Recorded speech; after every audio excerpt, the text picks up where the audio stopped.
제가 정말 잠에 대해서는 너무너무 강조드리고 있습니다. 예. 잠자는 동안에 아무것도 안 하는 것 같은데 굉장히 많은 역할들을 하거든요. 첫 번째가 바로 잠자는 동안에 낮에 쌓여있던 뇌 속에 있는 독소를 해독해요. 잠을 잘 자야 뇌 독소가 해독이 잘 됩니다. 너무 중요한 역할을 하는 거고요. 두 번째는요, 잠자는 동안에 나오는 호르몬이 있거든요. 너무 중요한 호르몬, 바로 성장 호르몬이에요. 성장 호르몬은 보통 아이들 클 때 많이 나오니까 어른 되면 성장 호르몬이 안 나온다고 생각하시잖아요. 그렇지 않습니다. 성장 호르몬이 아이들한테는 자라게 하는 거지만 성장이 멈춘 어른한테는 성장 호르몬이 노화를 막아주는 호르몬입니다. 그래서 성장 호르몬이 많은 분들이 근육량도 더 좋고요. 그리고 노화도 더 늦게 오거든요. 근데 성장 호르몬이 떨어지는 시기가 이제 40대, 50대 떨어집니다. 그러면서 근육량이 줄어들기 시작하고 노화가 오기 시작하죠.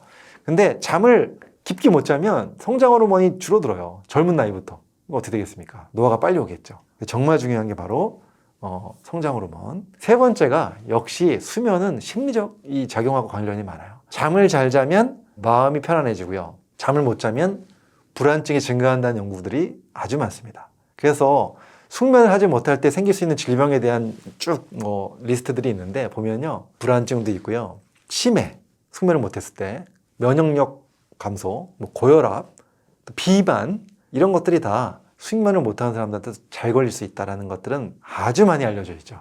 너무 중요합니다. 잠을 잘 자야 됩니다. 네. 제가 이제 잠 못 자는 분들을 많이 만났어요. 강의 현장에서도 굉장히 질문이 많이 들어오고, 잠 못 자는 분들 또. 근데 일단 물어봅니다. 카페인 드십니까? 물어봐요. 카페인. 사실 카페인 때문에 잠을 못 자는 사람들이 굉장히 많잖아요. 근데 이런 분들 있어요. 나는 카페인 먹어서 잠 잘 잔다. 이런 분들 있잖아요. 그런 분들도 카페인을 먹었을 때와 안 먹었을 때 수면의 깊이가 달라집니다. 본인은 잘 자는 것 같은데 깊은 수면에 못 들어가요. 그래서 수면의 그 질이 나빠지기 때문에 피로회복이 덜 되는 거죠. 그래서 일단은 저는 수면 때문에 고민하시는 분들 있으면 첫 번째로 일단 끊어라. 카페인. 카페인을 끊는 거는 담배 끊는 거, 술 끊는 것보다 훨씬 쉽습니다. 알코올 중독이나 담배, 니코틴 중독이 되면 굉장히 그거 끊기 어렵거든요. 근데 카페인 중독은요, 진짜 한 열흘만 고생하면 돼요. 2주면 다 없어져요. 금단 증상이 몸에서 싹 없어져요. 물론 처음엔 피곤하죠. 카페인 먹던 사람이 안 먹으면 피곤하고 머리도 띵하고 근육도 막 멍치는 것 같고 그래요. 근데 그거 조금만 참고 넘기면 2주 정도면 완전히 다 카페인에서 다 해독이 돼버리거든요. 첫 번째로는 무조건 카페인을 끊어야 된다. 그러니까 만약에 열흘 정도 카페인을 한번 끊어보는 것도 숙면에 도움이 되는지 지켜볼 수 있는 굉장히 중요한 거. 두 번째가 바로 뇌호르몬을 바꾸는 겁니다. 멜라토닌이 많이 나와야 잠을 잘 자는데, 이 멜라토닌이 그냥 뚝딱 나오는 게 아니고 세로토닌이 많이 만들어져야 이것이 밤에 멜라토닌으로 바뀌거든요. 그러니까 낮에 세로토닌을 많이 만들어 놔야 돼요. 그러려면 역시 두 가지가 필요합니다. 햇빛과 리듬 운동. 그래서 낮에 햇빛 보면서 리듬 운동은 걷는 거죠. 걷는 거. 이것을 산책을 점심시간에 20분씩이라도 꾸준하게 열흘만 한번 해봐라. 그러면은 낮에 기분도 좋아지고 세로토닌이 나오니까 기분도 좋아지고, 그것이 밤으로 가면 당연히 멜라토닌으로 바뀌면서 숙면으로 갈 수 있고, 그래서 카페인 끊는 것과 함께 낮에 햇빛 보고 산책하면서 세로토닌 만들어내는 것, 이 두 가지를 꼭 해봐야 되고요. 세 번째가 바로 이제 정말 중요한 건데, 빛 공해를 차단하는 겁니다. 그러니까 저녁 때가 되면 피로 이상으로 막 환하게 불을 켜놓고 집에 있잖아요. 이게 결국은 다 숙면을 방해하는 요소예요. 그래서 해가 떨어지고 자연의 섭리에 맞게끔 해가 떨어지면 어둠에 우리가 적응을 해야 되거든요. 근데 우리는 이제 이 에디슨 박사님 덕분에 전구가 발명이 돼서 전기의 영향을 받으면서 계속 밝은 데 있잖아요. 이러면서 우리의 그 신체 리듬이 깨지기 시작합니다. 그래서 숙면이 안 되죠. 그래서 이제 가능한 한 저녁 때가 되면 집에 오셔서 바깥에 해가 지면 불도 좀 조도를 낮춰라. 환하게 너무 틀지 말고 약간 어둡게 낮추고, 그렇게 하면 생활하는 것이 굉장히 도움이 된다. 그래서 약간 나의 리듬을 맞춰 나가는 거죠. 그와 함께 또 빛 공해에 가장 중요한 게 또 컴퓨터에서 나오는, 또 스마트폰에서 나오는 블루라이트잖아요. 이거 무조건 블루라이트 차단. 지금 이 영상 보시는 분들 빨리 스마트폰 켜셔가지고 블루라이트 차단하셔야 됩니다. 블루라이트를 계속 우리가 눈으로 받고 있으면요, 빛 공해를 받고 있는 거기 때문에 숙면에 도움이 안 됩니다. 수면 시간 들어가기 전에 1시간 이전부터는 가능하면 컴퓨터에서 나오는 빛, 스마트폰 빛을 가능하면 많이 보지 마셔라. 이거 좀 말씀을 드리고요. 침실 안에 환경도 되게 중요합니다. 침실 안에 이렇게 불빛이 나오는 전자기구들이 많잖아요. 그걸 켜고 자면 확실히 빛 공해에 우리가 숙면이 안 되게 되고요. 또 도심에서 사시게 되면 어쩔 수 없이 이 바깥에 차가 지나가거나 뭐 이렇게 바깥에서 들어오는 불빛이 창문을 통해 들어오잖아요. 껌껌하지가 않죠. 약간 환하죠. 이런 상태에서 잠자는 것도 굉장히 숙면에 이제 방해가 되죠. 그래서 가능하면 암막 커튼. 저희 집은 암막 커튼이 필수예요. 완전히 어둡게 하고 방 안에 있는 전자기기들 불 들어오는 것들 다 밖에 내놓을 수 있는 걸 내놓고 밖에 내놓을 수 없는 거는 저희가 다 불 들어오는 부분을 붙여버렸어요. 다. 최대한 어둡게 하고 잠을 자야 숙면할 수 있다. 만약에 진짜 이 세 가지를 동시에 실천하시면서 뭐 열흘, 2주 정도 실천하시면은 굉장히 많은 부분들이 숙면이 되실 겁니다. 물론 안 되는 분들이 있다면 그렇다면 이제 조금 또 다른 문제가 있는 거기 때문에 상담을 받아보셔야 되겠지만은 병원에 가셔서 하지만 웬만한 분들은 아마 거의 다 해결이 되실 거다 생각이 듭니다. 콜라에도 카페인 있고요. 초콜릿에도 있고요. 다 있어요. 그러니까 이제 그런 걸 카페인을 내가 끊겠다고 마음을 먹었으면 카페인이 들어간 건 다 끊어놓는 게 좋거든요. 그래야지 확실하게 효과를 볼 수 있거든요. 물론 커피가 제일 많은데 뭐 초코우유에도 엄청 많이 들어있어요. 초코우유. 예. 그리고 또 녹차에도 카페인이 들어있고요. 또 우리가 흔히 먹는 그 에너지 드링크에도 다 들어있습니다. 그런 거 다 피하셔야 되고 콜라 같은 것도 좀 피하셔야 되고 그 다음에 뭐 얼그레이 차 이런 것도 약간 홍차 계열 다 들어있어요. 그래서 뭐 이제 카페인 없는 차는 이제 캐모마일 이런 거는 안 들어있으니까 그런 티를 바꾸셔야 되고 보이차도 카페인이 들어있는 경우가 꽤 있어요. 이런 것도 좀 알미리 걸러낸다고 하지만 안 걸러져 있는 보이차도 많기 때문에 차도 홍차 계열이나 이런 쪽은 다 카페인이 들어있다고 보셔야 됩니다. 일단 가장 어둡게 하는 게 좋기 때문에 사실 안대가 도움이 될 수 있죠. 근데 암막 커튼을 활용하시면 굳이 안대를 안 사용하셔도 되는데 암막 커튼을 활용하지 못하시는 분들은 안대를 쓰면은 어두워지니까 도움이 됩니다. 숙면에. 근데 이제 한 가지 걱정되는 거는 이게 습관성이 되면 안대가 없으면 못 주무시는 분들이 생길 수도 있어요. 그렇게까지 되지 않았으면 좋겠는데 가능하면 그래도 뭐 부분적으로 꼭 필요할 때 활용하시는 건 도움이 될 것 같아요. 훨씬 물론 이제 6시간만 자는 분들이 길게 자는 사람들보다는 조금 안 좋을 수 있지만은 그래도 숙면이 된다면 그러면 훨씬 그 위험을 많이 낮출 수 있죠. 숙면이 중요한 겁니다. 그래서 어쩔 수 없이 자기가 시간상 짧게밖에 잠을 못 잔다.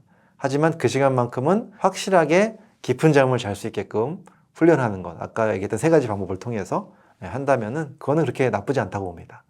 네.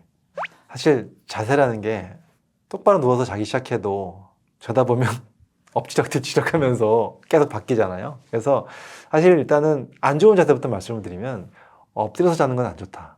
엎드려서 자게 되면 머리를 이렇게 놓을 수가 없고 한쪽으로 돌리게 되잖아요. 이때 목에 굉장히 부담을 줍니다. 그래서 목의 그 디스크나 문제를 일으킬 수 있기 때문에 엎드려서 자는 거는 좀 피하시면 좋겠다.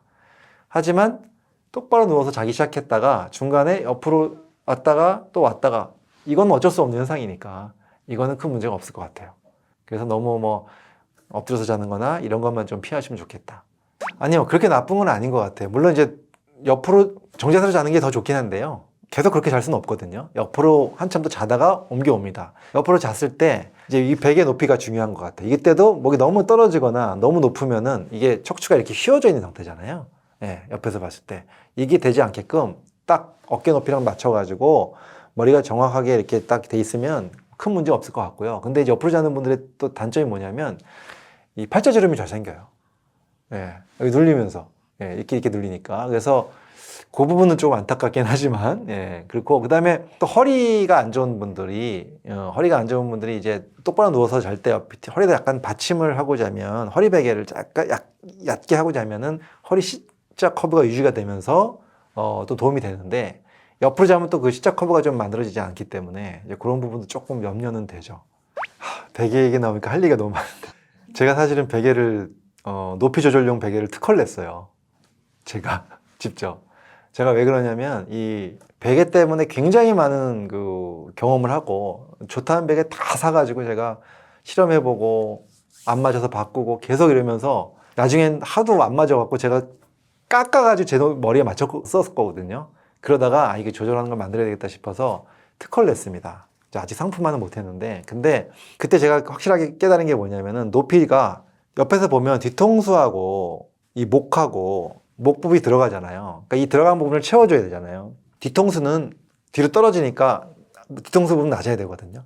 그래서 목만 받쳐줄 수 있는 베개가 나와야 되는데 이 목만 받쳐주는 베개가 또 이 길이가 굉장히 다른 거예요, 사람마다. 그래서 뭐 등치, 뭐 키 이런 거 상관없어요. 그냥 딱 옆에서 봤을 때 이 누웠을 때 뒤통수가 튀어나온 정도와 목이 들어간 정도의 간격, 그 간격에 따라서 높이가 조절돼야 된다. 예, 목 높이가. 그래서 이제 일단은 머리 쪽은 뒤로 떨어지는 게 좋습니다. 약간. 예, 뒤통수 쪽은 낮아야 되고요. 그 다음에 목 쪽은 받쳐줘야 되는데 일반 베개가 이렇게 목이 안 받쳐지는 베개들이 많이 있잖아요. 예, 그런 경우는 아쉽지만 그런 대로 수건을 좀 말아가지고 예, 이 모기를 떨어뜨리고 나서 이 목이 비는 부분 있잖아요. 거기다 조금 채워서 주무시면은 목이 받쳐지고 머리는 뒤로 떨어진 상태에서 편하게 주무실 수 있다. 일반적인 그냥 불면이라고 한다면 제가 3가지 말씀드린 거를 꾸준히 실천했을 때 도움을 받는 분들이 굉장히 많으실 거예요. 근데 그래도 안 된다, 정말 안 된다 하시는 분들은 원인을 좀 찾아봐야 됩니다. 왜 불면이 오는지. 뭐 심리적 원인일 수도 있잖아요. 가장 크게 많죠. 그래서 뭐 불안증이 좀 갖고 계신 분들이라든가 그런 분들을, 그래서 그런 분들인 경우에는 적절한 처방이 필요합니다. 정신건강의학과에서 상담을 좀 받아보셔야 되고요. 그럼 상담을 받다 보면 또 그 전문가 선생님들이시기 때문에 이분이 어떤 약이 필요한지를 알게 되죠. 그래서 함부로 그냥 무조건 수면제를 먹는 것보다는 수면제가 아닌 오히려 항불안제가 더 도움이 될 수도 있고요. 또 그냥 약간의 릴렉스 시키는 그냥 뭐 근육이완제가 도움이 될 수도 있고, 그거는 이제 그 상태에 따라 다른 겁니다. 그래서 수면제는 잠을 이제 들게끔 하는 거지만은 잠을 들게끔 하는 게 아니라 오히려 그냥 불안감을 줄여줌으로써 또 잠을 잘 자게 할 수 있기 때문에 약의 종류가 좀 달라질 수 있거든요. 그래서 그거는 상담을 받으셔서 그분한테 적합한 약으로 처방을 받으시는 것이 맞다. 무조건 잠을 못 잔다 해서 수면제를 무조건 먹는 것보다는 상황에 따라서 다르게 약이 처방이 돼야 된다. 그러려면 진료를 받아봐야 되겠죠. 네.